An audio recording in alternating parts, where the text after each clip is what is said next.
আমার সাথে ফ্রেন্ডশিপ করবে? কেন? এমনি।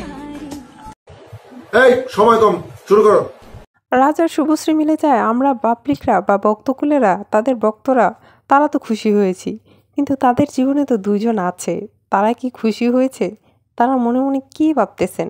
এই যে দুইজন দেখতে পাচ্ছেন রাজ আর রুক্মিণী, তারা একজন আরেকজনকে বলতেছে তোমার লাংকে ঠেকাও, আরেকজন বলছে আগে নিজেরটাকে ঠিক করো। আসলে এটা একটা মিমস ছিল, বাট মিমসটা কিন্তু সেরা ছিল, সেরা। এমনি। এই দুজনের মতো তোমরা আবার তোমাদের এক্সের সাথে ফ্রেন্ডশিপ করতে যেও না, তাহলে কিন্তু কেলানি খেয়ে বাসায় ফিরে আসবে।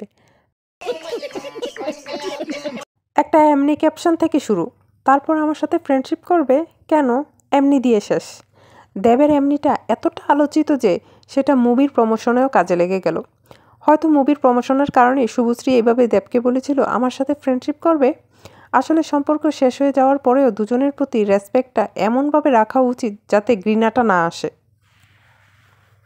ভিডিওটি কন্টিনিউ করার আগে বলে নিচ্ছি, আপনি যদি আমার চ্যানেলে নতুন হয়ে থাকেন তাহলে প্লিজ আমার চ্যানেলটিকে সাবস্ক্রাইব করে দিন এবং পাশে থাকা বেল আইকনটি বাজিয়ে অলে ক্লিক করে দিবেন।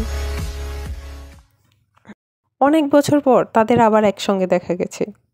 দীর্ঘ 12 বছর আগে তাদের বিচ্ছেদ হয়েছিল প্রেমের। দূরত্ব বেড়েছিল দুজনের জীবনেই এসেছে অন্য কেউ।